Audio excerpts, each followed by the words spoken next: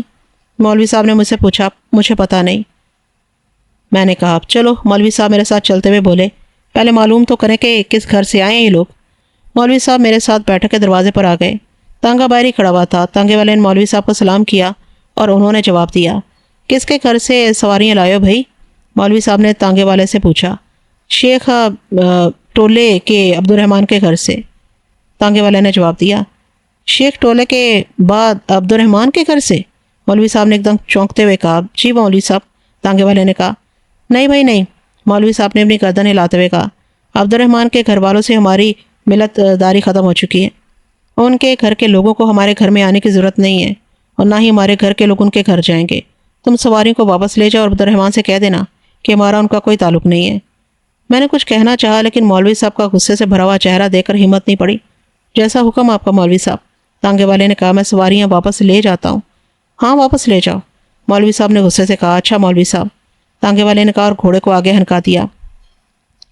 مولوی صاحب نے چونکہ گھر سے نکلنا بالکل چھوڑ دیا تھا، اس لیے لوگوں نے بیٹھک میں آنا بھی ترک کر دیا تھا۔ ضرورت مند مایوس ہو کر لوٹ جاتے تھے۔ دوستوں سے مولوی صاحب ملتے ہی نہ تھے۔ جس دن سے وحیدہ کا نکاح ہوا تھا، اس دن سے مولوی صاحب گھر سے کہیں باہر نہیں گئے تھے۔ اس بات کو آج 5 روز ہو گئے تھے۔ مولوی صاحب اب خود ہی میرے لیے ناشتہ اور دونوں وقت کا کھانا لے کر باہر آتے تھے اور میرے ساتھ ہی کھاتے تھے۔ میری ان سے ملاقات اب صرف ناشتے اور کھانے کے اوقات میں ہوتی تھی۔ باقی سارا وقت میں خالی رہتا تھا، یا تو بیٹھک میں جا کر پڑھتا رہتا تھا، یا پھر دالان یا کوٹری میں جا کر لیٹ جاتا تھا، وہاں پڑھتا رہتا تھا۔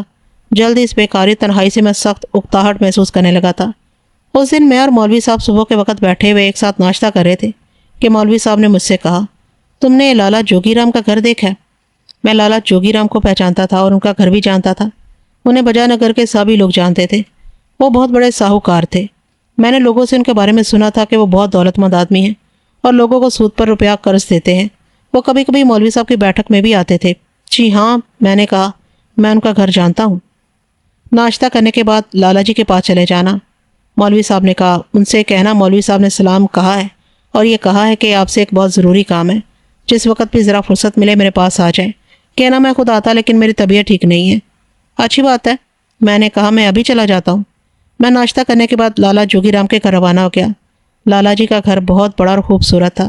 وہ اس وقت اپنے گھر کی بیٹھک میں بیٹھے ہوئے تھے اور ان کا مسلمان منیم عبد المجید ان کے پاس بیٹھا ہوا انہیں کچھ کاغذات دکھا رہا تھا۔ میں نے اندر جا کر ان کو سلام کیا۔ سلام سلام، لالا جی نے کہا۔ آؤ بیٹا آؤ، تم مسن ہو نا؟ وہاں مولوی محمد شفیق کے گھر میں رہتے ہو؟ جی ہاں لالا جی، میں مسن ہوں، میں نے جواب دیا۔ مجھے مولوی صاحب نے آپ کے پاس بھیجا۔ اچھا آؤ بیٹھو، لالا جی نے ایک موڑے کی طرف اشارہ کرتے ہوئے کہا۔ کیسے مولوی صاحب؟ کچھ طبیعت خراب تھی ان کی؟ ان کی طبیعت ٹھیک نہیں ہے، میں نے کہا، اور مولوی صاحب کا پیغام لالا جی کو دے دیا۔ اچھی بات ہے، لالا جی نے کہا۔ مولوی صاحب سے ہمارا سلام کہنا اور کہنا کہ ہم آج ہی کسی وقت چکر لگا لیں گے۔ مولوی صاحب اپنے سال عبد الرحمن سے تو بہت ناراض ہوں گے؟ عبد الحمید نے مجھ سے پوچھا۔ رہنے تو منیم جی، لالا جی بولے، ان لوگوں کی آپس کی باتیں ہمیں کیا مطلب؟ لالا جی یہ تو دیکھیے کہ آج کل سگے رشتہ دار کیسی کیسی چوٹ دے جاتے ہیں۔ عبدالحمید نے کہا ہاں بھائی بہت برا وقت آ گیا ہے۔ لالا جی نے کہا کل جگ ہے کل جگ، بھگوان اپنی کرپا کرے۔ مولوی صاحب بیچارے کو خبر بھی نہ ہوئی اور اس کی بیٹی کا نکاح کروا دی عبدالرحمان نے۔ عبدالمجید بولا مولوی صاحب تو ہرگز اپنی بیٹی کی شادی پیارے میاں کے خاندان میں نہ کرتے۔ لالا جی نے کہا خیر چھوڑو، اچھا بیٹا تم مولوی صاحب سے کہہ دینا کہ ہم آج ان سے ملیں گے۔ لالا جی نے میری طرف دیکھتے ہوئے کہا جی اچھا۔ میں نے کہا انہوں نے سلام کر کے وہاں سے چلایا۔ شہر میں کوئی گھر ایسا نہیں ہے جس کے لوگوں کو یہ بات معلوم نہ ہو، میں نے دل میں سوچا۔ میں نے گھر واپس آ کر مولوی صاحب کو لالا جی کا پیغام دے دیا، لیکن انہیں ان باتوں کے بارے میں کچھ نہیں بتایا جو لالا جی کے منیم نے کی تھی۔ ٹھیک ہے، مولوی صاحب نے کہا میں گھر کے اندر ہی ہوں، جب لالا جی آئیں تو مجھے بتا دینا، اور مولوی صاحب اندر چلے گئے۔ میں اس بات سے اچھی طرح واقف تھا کہ ساہوکاروں سے لوگوں کو عام طور پر ایک ہی کام ہوتا ہے، اور وہ ہے رقم قرض لینے کا۔ تو کیا مولوی صاحب بیچارے کے پاس پیسے بالکل ختم ہو گئے ہیں؟ کیا وہ لالا جی جوگی رام سے رقم ادھار لیں گے؟ برسوں پہلے یاقوت گنج کے مشہور ساہوکار بھارت چندو کے بارے میں کہے ہوئے سدن چچا کے الفاظ مجھے یاد آ گئے۔ بیاج پر روپیہ چلاتا ہے، ایسا سود در سود کا چکر دیتا ہے کہ آدمی کو کہ اس کا سب کچھ چھین لیتا ہے۔ مجھے معلوم تھا کہ سود در سود کے چکر میں پڑ کر واقعی آدمی اپنا سب کچھ کھو دیتا ہے، لیکن کیا واقعی مولوی صاحب اچانک اتنے غریب ہو گئے ہیں؟ میری سمجھ میں یہ بات نہیں آ رہی تھی۔ کوئی عصر کے وقت لالا جی جوگی رام اپنی منیم کے ساتھ جکے میں بیٹھ کر آئے۔ میں ان کے انتظار میں بیٹھک میں بیٹھا ہوا تھا۔ میں نے ان دونوں کو بیٹھک میں بٹھا لیا اور خود مولوی صاحب کو اطلاع دینے چلا گیا۔ مولوی صاحب باہر آ گئے۔ کیسے یاد کر لیا مولوی صاحب؟ ابتدا کی دعا سلام اور پرسش حال کے بعد لالا جی نے مولوی صاحب سے پوچھا۔ بس کچھ کام تھا لالا جی، مولوی صاحب نے کہا۔ میں خود حاضر ہوتا لیکن میری طبیعت ان دنوں کچھ ٹھیک نہیں ہے۔ ارے تو اس میں کیا بات ہے مولوی صاحب، لالا جی نے کہا آپ ایک دفعہ حکم دے تو ہم 10 دفعہ سر کے بل آپ کے پاس آئیں گے، ہم تو خادم ہیں آپ کے نیاز مند ہیں۔ ذرا نوازی آپ کی لالا جی، مولوی صاحب نے کہا۔ بات یہ ہے لالا جی کہ میں اپنا یہ مکان فروخت کرنا چاہتا ہوں۔ ارے کیسی بکیا منہ سے نکال رہے ہو مولوی صاحب، لالا جی نے کہا۔ بھلا کوئی رہتی بستی چیز کو بھی فروخت کرنے کی سوچ سکتا ہے؟ مجبوری ہے لالا جی، مولوی صاحب نے بجھی ہوئی آواز میں کہا۔ سارے شہر کو معلوم ہے اور آپ کو بھی ضرور معلوم ہوگا کہ میرے برادر نسبتی عبدالرحمان نے مجھے کتنا بڑا چرکا لگایا ہے۔ انہوں نے میرے ساتھ جو زیادتی بدسلوکی کی ہے اس کے بعد اب میں شہر میں نہیں رہنا چاہتا۔ زیادتی تو واقعی عبدالرحمان نے بہت کی ہے، لالا جی نے کہا، لیکن مولوی صاحب آپ کو اس بات کا اتنا غم کیوں ہے؟ وقت گزرنے کے ساتھ ساتھ سب کچھ ٹھیک ہو جائے گا، لوگ اس بات کو بھول بھال جائیں گے اور ہر چیز اپنی اصلی حالت پر آ جائے گی۔ آپ اتنی سی بات کے لیے اپنا گھر کیوں چھوڑ رہے ہیں؟ آپ کہیں تو میں عبدالرحمان کو سمجھاؤں کہ وہ آ کر آپ سے معافی مانگے۔ شکریہ لالا جی، مولوی صاحب نے شکست خوردہ لہجے میں کہا، لیکن اس کی ضرورت نہیں۔ عبدالرحمان نے جو نقصان مجھے پہنچایا ہے دنیا کی کوئی طاقت اب اس کی تلافی نہیں کر سکتی۔ میں نے اپنا معاملہ اللہ کے سپرد کیا اور اب تو میں نے یہ شہر چھوڑنے کا فیصلہ کر ہی لیا ہے۔ تو اب کہاں جانے کا ارادہ رکھتے ہیں مولوی صاحب؟ منیم جی بولے میں اپنے آبائی گاؤں لکڑ پور چلا جاؤں گا۔ مولوی صاحب نے کہا اللہ تعالیٰ نے سب کچھ دے رکھا ہے، کسی چیز کی کمی نہیں، زمینیں ہیں، مکانات ہیں، کھلیان ہیں، آرام سے گزر بسر ہوتی رہے گی۔ اچھا تو آپ اس مکان کو فروخت کرنا چاہتے ہیں؟ لالا جی نے بیٹھک کے چاروں طرف نظریں دوڑاتے ہوئے کہا۔ جی ہاں، مولوی صاحب نے کہا، اگر آپ اسے خود خریدنا چاہیں یا بکوا دیں۔ کوئی دوسرا کیوں لے مولوی صاحب؟ لالا جی نے کہا، ہم خود ہی لے لیں گے، جس مکان میں آپ رہ رہے ہوں وہ تو متبرک مکان ہے۔ آپ پورا مکان دیکھ لیں، مولوی صاحب نے کہا، میں اندر پردہ کرائے دیتا ہوں۔ اس کی ضرورت نہیں ہے مولوی صاحب، لالا جی نے کہا، مکان میرا دیکھا ہوا ہے، منشی گلزار لال نے یہ مکان میرے سامنے بنوایا تھا، پھر منشی جی تو مر گئے، ان کے بیٹے بنواری لال سے یہ مکان آپ نے خرید لیا تھا، یہ تو میرے سامنے ہی کی بات ہے۔ جی ہاں، مولوی صاحب نے کہا۔ اچھی بات ہے مولوی صاحب، لالا جی نے کہا، میں ذرا سوچ کر اپنی پیشکش سے کل ہی آپ کو مطلع کروں گا۔ ویسے اگر آپ کے ذہن میں کوئی بات ہو تو مجھے بتا دیں۔ میں اس مکان کو اپنی خوشی سے نہیں بیچ رہا ہوں لالا جی، مولوی صاحب نے کہا، میں نے آپ کو بتا دیا ہے کہ میری مجبوری کیا ہے۔ بس آپ سے میری گزارش ہے کہ سوچ سمجھ کر کوئی ایسی بات کہیے گا جو آپ کے اور میرے دونوں کے لیے مناسب ہو۔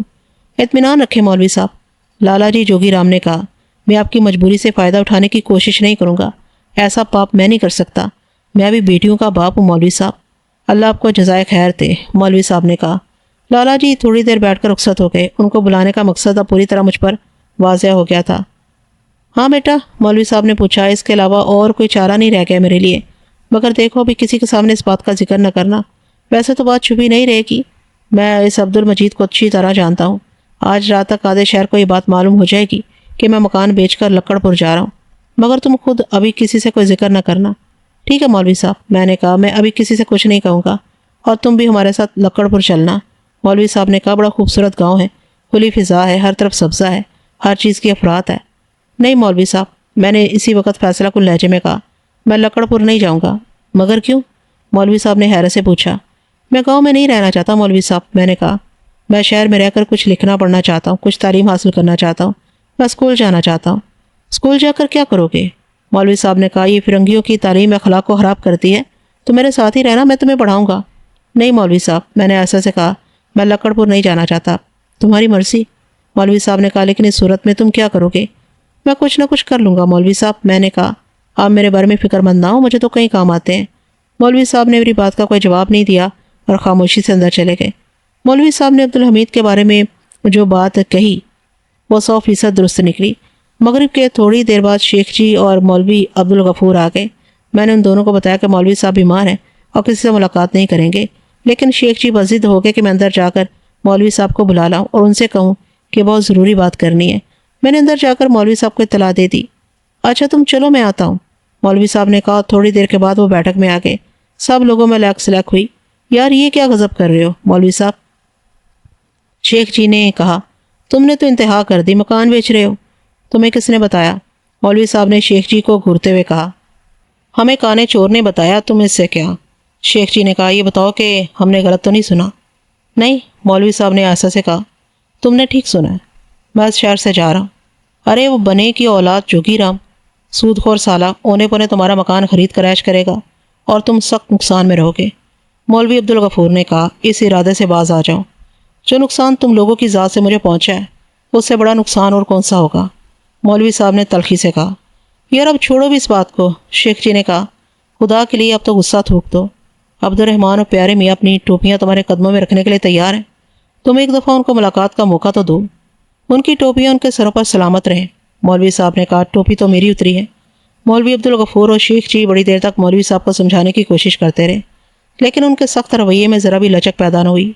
اس شہر سے ہمارا آبودانہ اٹھ گیا ہے شیخ جی، مولوی صاحب نے کہا۔ اب ہم یہاں چند روز کے مہمان ہیں، کیا مسن بھی تمہارے ساتھ لکڑ پور جائے گا؟ اچانک شیخ جی نے پوچھا۔ میرا تو یہی ارادہ تھا کہ مسن کو ساتھ لے جاؤں، مولوی صاحب نے کہا، لیکن مسن جانے پر تیار نہیں ہے، وہ کہتا ہے کہ میں گاؤں میں نہیں رہوں گا۔ پھر؟ شیخ جی کی آنکھوں میں ایک دم چمک آ گئی۔ پھر کیا؟ مولوی صاحب نے کہا، جب وہ میرے ساتھ جانے کے لیے تیار ہی نہیں ہے تو میں کیا کر سکتا ہوں؟ وہ کہتا ہے کہ اسکول میں پڑھے گا۔ بھائی پھر ہماری ایک درخواست تو مان ہی لو مولوی صاحب، شیخ جی نے بڑی لجاجت سے کہا۔ مسن کو میرے حوالے کر دو، میں اسے اپنی اولاد کی طرح رکھوں گا۔ مسن کوئی بے جان شے تو ہے نہیں کہ میں اسے اٹھاؤں اور تمہارے حوالے کر دوں، مولوی صاحب نے کہا۔ وہ ایک جیتا جاگتا انسان ہے، اچھا خاصا سمجھدار ہے، اپنے برے بھلے کی تمیز رکھتا ہے، جہاں بھی جانا چاہے جا سکتا ہے۔ میں اسے روکنے والا یا اسے کسی اور کے حوالے کرنے والا کون ہوتا ہوں؟ کیوں مسن بیٹے، ہمارے گھر چل کر رہو گے؟ شیخ جی نے امید بھری نظروں سے میری طرف دیکھتے ہوئے کہا۔ کہیں نہ کہیں تو رہنا ہوگا شیخ جی، میں نے کہا۔ آپ کہتے ہیں تو آپ کے گھر چلا چلوں گا، جیتے رہو میرے بیٹے۔ شیخ جی نے جلدی سے میری گردن میں ہاتھ ڈال کر مجھے لپٹا لیا۔ مولوی صاحب نے بڑی کڑوی اور ناپسندیدہ نظروں سے انہیں گھورا۔ اگر تم نے جانے کا فیصلہ کر ہی لیا مولوی صاحب، تو پھر ایسا کرو کہ جتنا بیچنے والا سامان ہو اسے نکال کر مردان خانے میں رکھ دو، میں کوشش کر کے سارا سامان بکوا دوں گا، اللہ نے چاہا تو اچھے پیسے مل جائیں گے۔ دوسرے دن لالا جوگی رام اپنے منیم کے ہمراہ دوبارہ آئے اور کافی دیر تک مولوی صاحب سے ان کی بات ہوتی رہی۔ مکان کی قیمت طے پا گئی اور فروخت کا معاہدہ ہوگا۔ لالا جی نے بیانہ ادا کر دیا اور مکان کی رجسٹری کے لیے کورٹ روانہ ہو گئے۔ تھوڑی دیر میں رجسٹری ہو گئی اور مولوی صاحب نے مکان کے سارے کاغذات لالا جی کے حوالے کر دیے۔ میں اور مولوی صاحب ابھی کچہری کے احاطے میں ہی تھے کہ ایک طرف سے عبدالرحمن اور پیارے میاں آتے دکھائی دیے۔ میں ایک دم چوکنا ہو گیا، مولوی صاحب کی نظر ابھی تک ان دونوں پر نہیں پڑی تھی۔ السلام علیکم دلہا بھائی، عبدالرحمن نے بالکل نزدیک پہنچ کر کہا اور مولوی صاحب چونک پڑے۔ پیارے میاں نے بھی انہیں سلام کیا۔ مولوی صاحب نے بڑی بیزاری سے ان لوگوں کے سلام کا جواب دیا اور رکے بغیر آگے بڑھے۔ بات تو سنیے دلہا بھائی، عبدالرحمن نے جلدی سے آگے بڑھتے ہوئے کہا۔ ایک منٹ رکیے تو صحیح۔ مولوی صاحب رک گئے، میں بھی ان کے ساتھ رک گیا۔ ہمیں یہ جان کر بہت دکھ ہوا مولوی صاحب کہ آپ نے مکان بیچ دیا ہے اور شہر چھوڑ کر جا رہے ہیں۔ پیارے میاں بولے، آپ نے تو خواہ مخواہ کی ضد باندھ لی ہے۔ وحیدہ نے جب سے یہ سنا ہے کہ آپ لوگ یہ شہر چھوڑ کر جا رہے ہیں تب سے وہ مچھلی کی طرح تڑپ رہی ہے۔ عبدالرحمن نے کہا، اس نے رو رو کر برا حال کر لیا ہے۔ میں آپ سے ہاتھ جوڑ کر التجا کرتا ہوں کہ ایک بار وحیدہ کو گھر میں آنے کا موقع دیجیے تاکہ وہ اپنی ماں اور چھوٹی بہن سے مل سکے۔ بھلا مردے بھی کسی سے ملنے آتے ہیں؟ مولوی صاحب نے دل دہلا دینے والی بات کہی۔ وحیدہ ہم لوگوں کے لیے مر چکی ہے، ہم اس کے لیے صرف دعائے مغفرت کر سکتے ہیں۔ اور مولوی صاحب آگے بڑھ گئے۔ پیارے میاں اور عبدالرحمن اپنا سا منہ لے کر رہ گئے۔ ان کی آخری کوشش بھی ناکام ہو گئی تھی۔ شیخ جی کی مدد سے گھر کا کافی ساز و سامان چند دن کے لیے اندر فروخت ہو گیا۔ مولوی صاحب کا گھر تیزی سے خالی ہوتا جا رہا تھا۔ آخر مولوی صاحب کے جانے کا وقت آ گیا۔ کل دن کے 11 بجنے والی گاڑی سے ان کی روانگی تھی۔ رات گئے تک میں اور مولوی صاحب سامان باندھنے میں مصروف رہے۔ گھر کے اندر بھی ان کی بیوی اور بیٹی مصروف رہیں۔ مولوی صاحب بار بار اندر اور باہر آ جا رہے تھے۔ 9 بجے ہی 2 تانگے آ گئے۔ مولوی صاحب کے ساتھ اب بھی اچھا خاصا سامان تھا۔ دونوں تانگوں میں سامان لادا گیا۔ ایک تانگے میں سامان کے ساتھ مولوی صاحب کی بیوی اور بیٹی بیٹھی اور دوسرے میں اور مولوی صاحب بیٹھے۔ شیخ جی اور مولوی عبدالغفور پہلے سے اسٹیشن پر موجود تھے۔ گاڑی آنے میں بھی کافی دیر تھی۔ مولوی صاحب نے ٹکٹ خریدے۔ جب گاڑی آنے میں ذرا سی دیر تھی تو اچانک پیارے میاں عبدالرحمن اور اگن تینوں پلیٹ فارم پر آتے دکھائی دیے۔ اگن نے جلدی سے آگے بڑھ کر مولوی صاحب کے پاؤں پکڑ لیے۔ ارے ارے کیا کرے ہو بھائی؟ مولوی صاحب نے جلدی سے اپنے پیر کھینچتے ہوئے کہا۔ مجھے گناہ گار مت کرو، مجھے معاف کر دیجیے مولوی صاحب۔ اگن نے کہا خدا کے لیے مجھے بد دعا نہ دیجیے گا، میں آپ کے بیٹے کی جگہ ہوں۔ اچھا میرے پاؤں تو چھوڑو، مولوی صاحب نے کہا۔ معاف کرنے والا خدایا، خدا تمہیں معاف کرے۔ اتنے میں ریل آ گئی اور سب لوگ اس کی طرف متوجہ ہو گئے۔ مولوی صاحب نے اپنی بیوی اور بیٹی کو زنانے ڈبے میں سوار کرایا اور وہاں موجود دوسرے لوگوں نے، جن میں بھی شامل تھا، جلدی ان کا سامان چڑھوا دیا۔ مولوی صاحب نے رخصت ہوتے وقت مولوی عبدالغفور اور شیخ جی سے مصافحہ کیا، لیکن عبدالرحمن اور پیارے میاں کو یکسر نظر انداز کر دیا۔ گاڑی روانہ ہونے سے پہلے مولوی صاحب نے بہت اصرار کے ساتھ مجھے 5 روپے کا ایک اور نوٹ دیا۔ میں کسی طرح لینے کے لیے تیار نہیں تھا، لیکن انہوں نے زبردستی وہ نوٹ میری جیب میں ٹھوس دیا۔ مجھے اپنی زندگی میں ملنے والی یہ سب سے زیادہ رقم تھی۔ اب میرے پاس کل 8 روپے ہو گئے تھے۔ پہلے کے 3 روپے میں نے اب تک بہت سنبھال کر رکھے ہوئے تھے۔ گاڑی چل دی۔ مولوی صاحب ماں اپنی بیوی اور بیٹی کے وجہ نگر سے روانہ ہو گئے۔ شیخ جی مجھے گھر لا کر بہت خوش تھے۔ وہ بڑی دیر تک مجھ سے ادھر ادھر کی باتیں کرتے رہے۔ ان کی بیوی بھی میری آمد سے خوش اور مطمئن معلوم ہوتی تھی۔ شیخ جی نے مجھے دوسرے ہی دن ایک مکتب میں داخل کرا دیا۔ یہ مکتب ان کے گھر کے قریب ہی تھا اور ملا بشیر الدین کا مکتب کہلاتا تھا۔ میں اس سے پہلے بھی مکتبوں اور اسکولوں میں پڑھ چکا تھا اور مجھے استادوں سے پڑھنے کا کافی تجربہ تھا، لیکن آج تک مجھے ملا بشیر الدین جیسے کسی استاد سے سابقہ نہیں پڑا تھا۔ عجیب و غریب شے تھے یہ ملا بشیر الدین بھی۔ یہ لڑکوں کو مارنا نہایت ضروری سمجھتے تھے، ہاں اس کی ضرورت ہو یا نہ ہو۔ جب پہلے دن شیخ جی مجھے ان کے پاس لے گئے تو انہوں نے کڑی نظروں سے گھورتے ہوئے مجھ سے پوچھا میں اس سے پہلے کیا پڑھ چکا ہوں۔ میں نے انہیں سب کچھ بتا دیا۔ اس کا مطلب ہے کہ تم اچھا خاصا پڑھ چکے ہو۔ انہوں نے کہا ٹھیک ہے، کل سے آ جانا۔ دوسرے دن جب میں مکتب پہنچا تو ملا بشیر الدین نے مجھ سے اردو میں املا لکھنے کو کہا۔ شیخ جی نے مجھے 2 کاپیاں، قلم دوات وغیرہ دلوا دی۔ کتابیں ملا بشیر الدین سے پوچھنے کے بعد خریدی جانی تھی۔ میں نے اپنی کاپی کھول کر قلم سنبھالا اور منتظر نظروں سے ملا بشیر الدین کی طرف دیکھنے لگا۔ اچانک انہوں نے کس کے ایک بیت میری پیٹھ پر اس بری طرح رسید کیا کہ میں بلبلا اٹھا۔ پہلے حاشیہ توڑو۔ انہوں نے بیت ماننے کے بعد گویا اس کا سبب بتایا۔ ہمیشہ لکھنے سے پہلے کاغذ کو داہنی طرف سے تھوڑا سا موڑ دیا کرو۔ مجھے سخت غصہ آیا، مگر ملا جی اس کاغذ پر تو پہلے سے ہی حاشیہ بنا ہوا ہے، یہ دیکھیے۔ میں نے کاپی ان کے سامنے کرتے ہوئے کہا بحث مت کرو، میری پیٹھ پر دوسرا بیت پڑا، جیسا تم سے کہا جاتا ہے ویسا کرو۔ میں خون کے گھونٹ پی کر رہ گیا اور خاموش ہو گیا۔ ملا جی کی ہدایت کے مطابق میں نے کاپی کے کاغذ کو دائیں جانب سے وہیں سے موڑ دیا جہاں اس پر پہلے سے حاشیہ چھپا ہوا تھا۔ اس کے بعد ملا جی نے املا بولنا شروع کیا اور میں لکھنے لگا۔ وہ بڑی مشکل اردو بول رہے تھے، مگر میں ایک ایک لفظ صحیح لکھ رہا تھا۔ میں نے مولوی محبوب بخش جیسے لائق استاد سے اردو اور فارسی پڑھی تھی۔ مجھے یقین تھا کہ میری ایک بھی غلطی نہیں نکلے گی۔ املا ختم ہونے کے بعد ملا جی نے کاپی مجھ سے لے لی اور میرا لکھا ہوا غور سے پڑھنے لگے۔ وہ کوئی بھی غلطی نہ نکال سکے، لیکن ان کی عذاب پسند طبیعت اتنی آسانی سے مجھے نہیں چھوڑ سکتی تھی۔ یہ تم نے نون کا دائرہ اتنا لمبا کیوں بنایا؟ انہوں نے زور سے ایک بیت میری پیٹھ پر رسید کیا۔ اور یہ کاف کی کشش اتنی چھوٹی کیوں ہے؟ ایک دوسرا بیت میری پشت پر پڑا۔ یہ کاف کے نقطے اتنے بے ڈھنگے پن سے کیوں لگائے ہیں؟ تیسرا بیت پڑا۔ میں نے اسی وقت دل میں یہ طے کر لیا کہ ملا بشیر الدین کے مکتب میں یہ میرا پہلا اور آخری دن ہے۔ میں نے املا لکھنے میں غلطی بھی نہیں کی تھی، لیکن اس کے باوجود انہوں نے مجھے بے دردی سے مارا تھا۔ اگر میں نے غلطی کی ہوتی تو نہ جانے میرا کیا حشر ہوتا۔ میں اپنے حشر کا اندازہ ان لڑکوں کی حالت سے کر سکتا تھا جنہیں ملا جی ذرا سی غلطی پر روئی کی طرح دھنک رہے تھے۔ خدا کر کے اس جان لیوا مکتب کا وقت ختم ہوا اور میں گھر واپس آیا۔ شیخ جی اس وقت کہیں گئے ہوئے تھے۔ میں بہت دل گرفتہ سا ایک طرف کو بیٹھ گیا۔ کیا بات ہے مسن؟ شیخ جی کی بیوی نے مجھ سے پوچھا۔ کیا سوچ رہے ہو؟ کچھ بھی نہیں، میں نے جواب دیا۔ یہ جو ملا بشیر الدین ہے نا، انہیں تو انسانوں کے بجائے گدھوں کو پڑھانا چاہیے۔ کیوں، کیا ہوا؟ شیخانی جی نے متعجب ہو کر کہا۔ انہیں پڑھانا بڑھانا خاک نہیں آتا، میں نے کہا۔ انہیں صرف مارنا آتا ہے۔ کیا انہوں نے تمہیں بہت مارا؟ شیخانی نے پوچھا۔ تم نے سبق ٹھیک سے نہیں پڑھا ہوگا۔ میں نے شیخانی کی بات کا کوئی جواب نہیں دیا اور آئندہ کے بارے میں سوچنے لگا۔ شیخ صاحب کے گھر کی کوئی بھی چیز مجھے اچھی نہیں لگ رہی تھی۔ کچھ دیر بعد شیخ صاحب واپس آ گئے اور میں نے ان سے صاف صاف کہہ دیا کہ میں آئندہ سے ملا بشیر الدین کے مکتب میں قدم ہی نہیں رکھوں گا۔ کیوں بھائی، کیا ہو گیا؟ شیخ جی نے حیران ہو کر پوچھا۔ میں نے شیخ جی کو ساری بات بتا دی۔ وہ سن کر خاموش سے ہو گئے۔ پھر انہوں نے پوچھا، مجھے کسی مکتب میں نہیں جانا ہے۔ میں نے کہا، میں تو اسکول جانا چاہتا ہوں۔ اسکول جانے کے لیے تمہیں انتظار کرنا ہوگا، شیخ جی نے کہا۔ مجھے آج ماسٹر رام ناتھ ملے تھے راستے میں۔ وہ بتا رہے تھے کہ اسکول کی آج کل چھٹیاں ہیں اور داخلے 15 دن کے بعد شروع ہوں گے۔ ٹھیک ہے، میں نے کہا، 15 دن کے بعد ہی صحیح۔ جب اسکول کھلے گا تب میں اس میں داخلہ لے لوں گا۔ اسے اگلے دن شیخ صاحب نے مجھے اپنے ساتھ کام میں لگا لیا۔ نہایت لغو اور ناپسندیدہ کام تھا۔ وہ نہ جانے کن کن چیزوں کا ملغوبہ تیار کرتے اور میرا کام چھاننا، کوٹنا، پیسنا، انگیٹھی جلانا، بھٹی دھونکنا اور اسی قسم کے خرافات میں سر کھپانا تھا۔ مجھے اس بات کا پورا احساس تھا کہ جو کچھ شیخ جی کر رہے ہیں اور جو کچھ ان کے ساتھ مل کر میں کر رہا ہوں، یہ سب صحیح لا حاصل ہے۔ ان تمام چیزوں کا کوئی نتیجہ نہیں نکلے گا۔ مجھے اپنے ابا مرحوم کی باتیں اچھی طرح یاد تھی، جو سونا بنانے والوں کو دیوانہ وارحمہ کہا کرتے تھے۔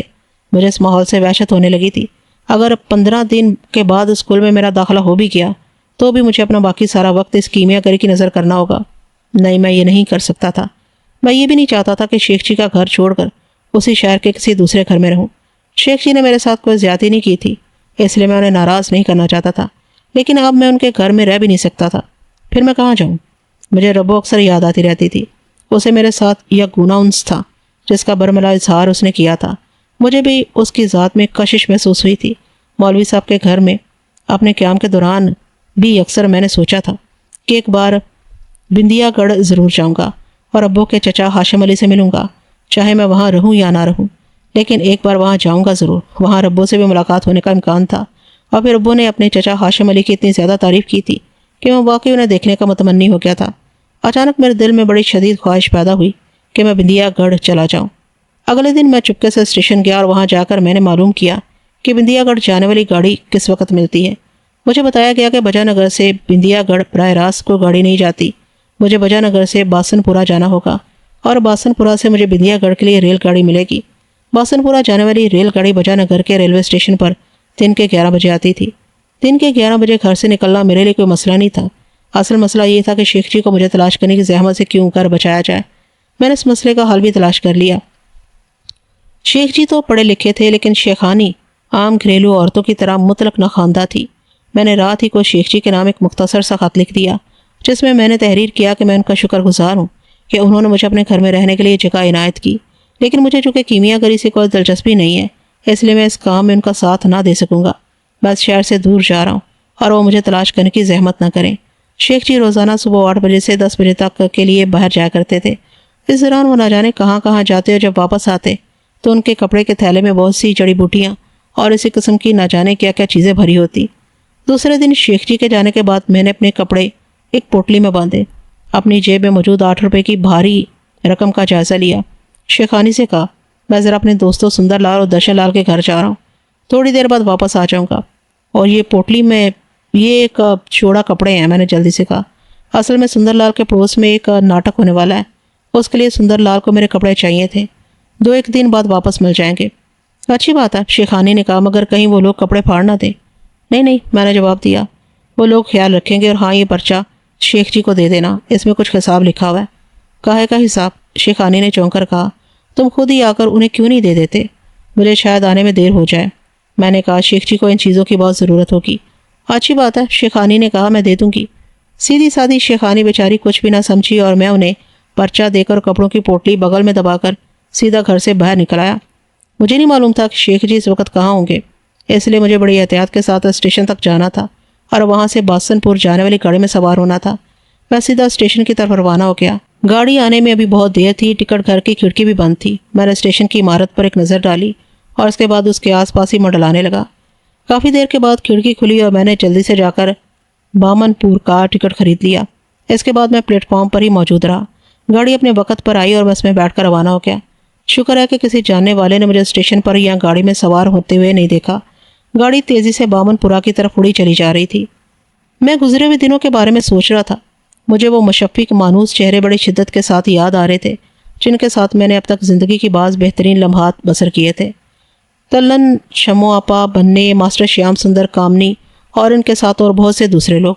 اب نہ جانے میں کن لوگوں کے درمیان ہوں گا اور قسمت مجھے کیا نئے نئے رنگ دکھائے گی۔ کوئی دن کے 2:30 بجے بامن پور آ گیا۔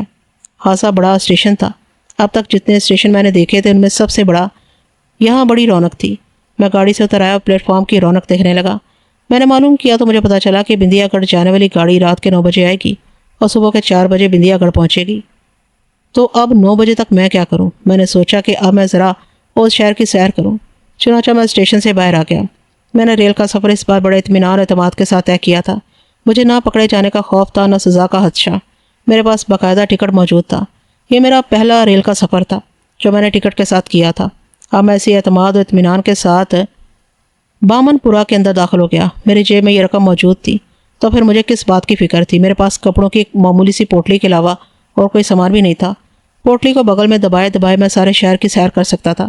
2:30 بجے کا وقت، چلچلاتی ہوئی دھوپ اور گرمی، ذرا ہی دیر میں پسینے میں شرابور ہو گیا۔ بامن پور کا کافی بڑا شہر تھا، یاقوت گنج سے بھی بڑا۔ یہاں بڑی بڑی دکانیں بازار نظر آ رہے تھے، لیکن گرمی اور دوپہر کے بعد سڑکوں پر رونق بہت کم تھی۔ آخر مجھے راستے میں ایک سرائے نظر پڑی۔ میں نے شام تک اسی سرائے میں قیام کرنے کا فیصلہ کیا اور وہاں ایک چارپائی لے کر سو رہا۔ دوپہر کا کھانا میں راستے میں ہی کھا چکا تھا۔ جب میری آنکھ کھلی تو شام ڈھل رہی تھی اور بڑی فرحت بخش ہوا چل رہی تھی۔ میں اپنی پوٹلی سنبھالے ہوئے سرائے سے باہر نکل آیا۔ اس وقت بازاروں کی رونق اپنے عروج پر تھی۔ بہت عرصے کے بعد ایک بڑا شہر دیکھنے کا اتفاق ہوا تھا۔ میں یہاں کے دلاویز مناظر سے خوب لطف اندوز ہوتا رہا۔ رفتہ رفتہ اندھیرا پھیلنے لگا، کچھ دکانیں بند ہونے لگی اور کچھ میں گیس کی لالٹینیں روشن ہونے لگی۔ میں نے ایک مسلمان نان بائی کی دکان تلاش کر لی اور وہاں جا کر کھانا کھایا۔ سڑکیں ایسا سا خالی ہونا شروع ہو گئی تھیں۔ میں اسٹیشن کی طرف واپس آ گیا۔ بندیا گڑھ کی گاڑی آنے میں ابھی بہت دیر تھی۔ میں کیا کرتا؟ بس یوں ہی ادھر ادھر گھومتا رہا۔ اچانک مجھے احساس ہوا کہ 2 آدمی میرے پیچھے پیچھے چل رہے ہیں۔ سڑکوں پر پھیلے ہوئے اندھیرے کو چنگی کی مٹی کے تیل کی لالٹینوں کی روشنی صرف برائے نام ہی کم کر سکتی تھی، اور پھر وہ لالٹینیں بھی کافی دور دور پر لگی ہوئی تھیں۔ نہ جانے یہ دونوں کب سے میرے پیچھے پیچھے آ رہے تھے۔ مجھے تو اچانک ان کی موجودگی کا احساس ہو گیا تھا۔ میں نے بڑے محتاط انداز میں اپنے چاروں طرف نظر ڈالی۔ اکا دکا دکان کے علاوہ تقریباً ساری دکانیں بند ہو چکی تھیں۔ آمد و رفت برائے نام رہ گئی تھی۔ میں نے اپنی رفتار میں اضافہ کر دیا، لیکن مجھے فوراً اس بات کا اندازہ ہو گیا کہ میری رفتار میں اضافے کے ساتھ ہی ان دونوں آدمیوں نے بھی اپنی رفتار بڑھا دی ہے۔ خوف کی ایک سرد لہر میرے رگوں پہ میں دوڑ گئی۔ میں نے اب تک ان دونوں آدمیوں کو ٹھیک سے دیکھا بھی نہیں تھا، لیکن مجھے یہ معلوم تھا کہ وہ میرے پیچھے آ رہے ہیں۔ یہ شہر میرے لیے بالکل نیا تھا۔ میں یہاں ایک اجنبی تھا، کسی سے بھی میری واقفیت نہیں تھی۔ میں تنہا تھا، ہمیشہ کی طرح تنہا۔ تنہائی کا یہ احساس اچانک بہت شدید ہو گیا۔ میں واقعی اب تک تنہا ہی تو تھا۔ بیچ بیچ میں کچھ عرصے کے لیے کچھ لوگ مل جاتے تھے، کبھی اچھے، کبھی برے، کبھی شفیق اور نیک دل اور کبھی ظالم اور سنگ دل، اور انہی لوگوں کے درمیان سے میری زندگی کا راستہ بنتا چلا جا رہا تھا۔ نہ جانے اس راستے کا اختتام کون سی منزل پر ہونا تھا۔ میں کہاں جاؤں؟ اس شہر کا ہر گھر میرے لیے بیگانہ تھا۔ مجھے اپنی سوچ کے مطابق اسٹیشن ہی سے سب سے زیادہ محفوظ جگہ معلوم ہوئی۔ وہاں کم سے کم لوگ تو ہوں گے۔ یہاں تو سڑکیں بھی خالی سنسان ہو گئی تھیں۔ میں نے اپنے قدم اور زیادہ تیز کیے اور اسٹیشن کی راہ لی۔ اسٹیشن تک پہنچنے کے لیے ایک وسیع کچے میدان سے گزرنا پڑتا تھا، جس کے آس پاس کچھ مکانات تھے۔ گو کہ ان مکانات میں اس وقت روشنی ہو رہی تھی، لیکن وہ میدان سے کافی فاصلے پر تھے۔ میں نے دل ہی دل میں یہ سوچ رکھی تھی کہ میں اس میدان سے اس طرح گزروں گا کہ میدان کے درمیان سے جانے کے بجائے ایک کنارے سے جاؤں تاکہ مکانوں سے قریب رہوں اور کسی اچانک مصیبت کی صورت میں کسی کو آواز دے کر بلا سکوں۔ ویسے ہی ارادے سے اپنے بائیں ہاتھ کو مڑا تاکہ مکان سے قریب ہو سکوں، لیکن اچانک ان دونوں آدمیوں میں سے ایک نے دوڑ لگائی اور میرے برابر سے گزرتا ہوا آگے چلا گیا۔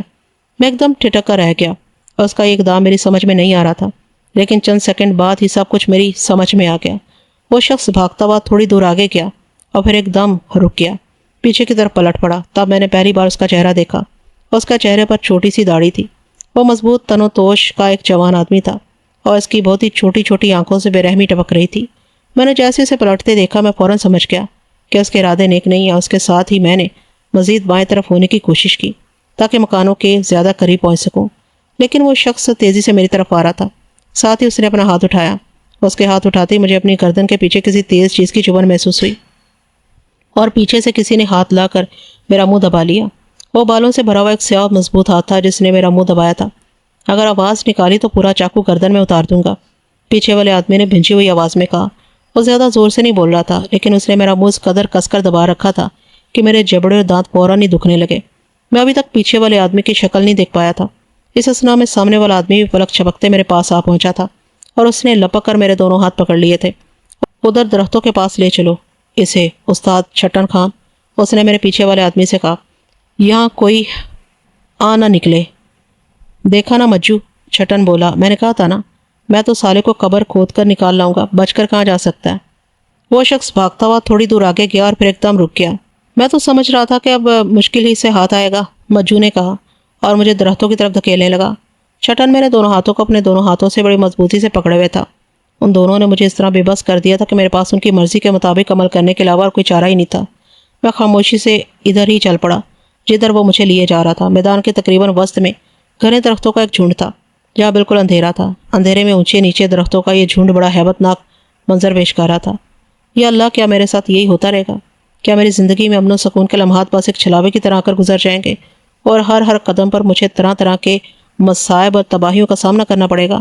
جس دن سے سلطان چچا نے احمد پور میں میرے گھر میں قدم رکھا تھا، اس دن کے بعد سے میری بد نصیبیوں کا جو سلسلہ شروع ہوا تھا تو وہ کسی صورت میں ختم ہونے میں نہیں آتا تھا۔ کئی گھروں میں مجھے پناہ ملی، لیکن ان میں سے کوئی بھی گھر میرا گھر نہیں ہو سکا۔ کچھ دن تک آرام و چین سے رہنے کے بعد کوئی نہ کوئی بات ایسی ہو جاتی تھی جب یہ تلخ حقیقت کھل کر میرے سامنے آ جاتی تھی کہ یہ میرا گھر نہیں ہے، اور یہ کہ میرا کوئی بھی گھر نہیں ہے۔ میں کسی بھی گھر کو اپنا کہہ کر اس پر حق نہیں جتا سکتا۔ جس وقت چھٹن اور مجو مجھے گھسیٹتے ہوئے درختوں کے جھنڈ کی طرف لے جا رہے تھے، اس وقت مجھے وہ وقت یاد آ رہا تھا جب بھیکم پورا پہنچنے سے پہلے وہ جنونی آدم خور مجھے پکڑ کر لے گیا تھا، اور اگر اس کے ہی ہلاک کیے ہوئے ایک بچے کی کلائی کی ہڈی مجھے دستیاب نہ ہو جاتی تو میرا وجود اب سے بہت پہلے ہی ختم ہو گیا ہوتا۔ لیکن میں بھی کسی قدر سخت جان ثابت ہوا کہ اس آدم خور کے پنجے سے نکل بھاگا، اور اب نہ جانے یہ کون تھے، انہوں نے کیوں مجھے پکڑا تھا، ان کا مقصد کیا تھا۔ جب وہ مجھے گھسیٹتے ہوئے درختوں کے جھنڈ کی طرف لے جا رہے تھے تو میں ان کے ایک ایک لفظ پر غور کر رہا تھا جن کا آپس میں ان میں تبادلہ ہوا تھا۔ ان کے انداز گفتگو سے صاف ظاہر تھا کہ وہ دونوں مجھے جانتے ہیں، خوب اچھی طرح مجھ سے واقف ہے، میری تلاش میں ہے۔ اچانک ایک خیال بجلی کی طرح میرے دماغ میں کوند گیا، ضرور ان لوگوں کا تعلق رکھا سے ہوگا۔ بھیکم پورا میں اور اس کے بعد بجا نگر میں اتنے دن گزارنے کے بعد یہ بات تقریباً بھول ہی چکا تھا کہ میں ایک لڑکے پر قاتلانہ حملہ کر کے بھاگا ہوں، اور مجھے نہیں معلوم کہ بعد میں اس لڑکے کا کیا حشر ہوا۔ مجھے یہ دھیان ہی نہیں رہا تھا کہ رکھا کی پولیس میری تلاش میں ہے، اور صرف رکھا ہی کی نہیں بلکہ آس پاس کے علاقوں کی پولیس کو میرے بارے میں اطلاع دی جا چکی ہے۔ ان لوگوں کو میرا حلیہ وغیرہ سب بتا دیا گیا ہوگا، لیکن یہ دونوں آدمی چھٹن اور مجو یہ پولیس کے لوگ تو نہیں معلوم ہوتے تھے۔ اگر یہ پولیس والے ہوتے تو ان کو مجھے اکیلے میں درختوں کے جھنڈ کی طرف لے جانے کی کیا ضرورت تھی؟ یہ تو بھرے بازار میں مجھے گرفتار کر سکتے تھے۔ ضرور یہ سائمن کے بھیجے ہوئے آدمی ہوں گے۔ سائمن نے مجھے معاف نہیں کیا ہوگا، وہ اور یوحنا تو میرے خون کے پیاسے ہو رہے ہوں گے۔ انہوں نے ضرور میری تلاش میں آدمیوں کو ادھر ادھر دوڑایا ہوگا، ایسے آدمیوں کو جو مجھے پہچانتے ہوں، مگر جہاں تک مجھے یاد پڑتا تھا میں نے ان دونوں آدمیوں کو اس سے پہلے کبھی نہیں دیکھا تھا۔ ہو سکتا ہے کہ وہ کبھی سائمن اور یوحنا کے گھر رکھا آئے ہوں، انہوں نے مجھے دیکھا ہو اور میں نے انہیں نہ دیکھا ہو، وہ میری تلاش میں ادھر ادھر گھوم رہے ہوں اور آج انہوں نے اتفاق سے بامن پورا میں مجھے دیکھ کر گھیر لیا ہو۔ لیکن جہاں تک میں اندازہ لگا سکتا تھا بامن پورا رکھا سے بہت دور تھا۔ رکھا سے بھاگ کر ریل کے ذریعے میں بھیکم پورا پہنچا تھا۔ بھیکم پورا سے ریل کا ہی سفر کر کے میں بجا نگر آیا تھا، اور اب بجا نگر سے بندیا گڑھ جانے کے لیے گاڑی تبدیل کرنے کی غرض سے بامن پور میں رکا تھا۔ تو اس کا مطلب یہ تھا کہ میں رکھا سے بہت دور آ چکا تھا، لیکن کہیں ایسا تو نہیں تھا کہ میں گھوم پھر کر دوبارہ رکھا کے قربہ جوار میں ہی پہنچ گیا ہوں۔ ان دونوں آدمیوں نے مجھے درختوں کے جھنڈ کے نیچے لا کر کھڑا کر دیا۔ یہاں بالکل سناٹا اندھیرا تھا، مکانات کا سلسلہ یہاں سے کافی دور تھا۔ اگر میں چیختا بھی تو میری آواز شاید ہی کسی کے کانوں تک جا سکتی، کیونکہ مکانات کے دروازے بند تھے، رات اچھی خاصی گزر چکی تھی۔ یہاں پہنچ کر چھٹن نے اپنا ہاتھ میرے منہ پر سے ہٹایا، اور اب اس نے میرے منہ کی بجائے میری گردن کو پکڑ لیا، اور گردن کو پکڑے پکڑے وہ میرے سامنے آ گیا۔ میں نے پہلی بار چھٹن کو دیکھا۔ نیم تاریکی میں اس کے چہرے کے خود و حال بڑے پورے اسرار سے معلوم ہو رہے تھے۔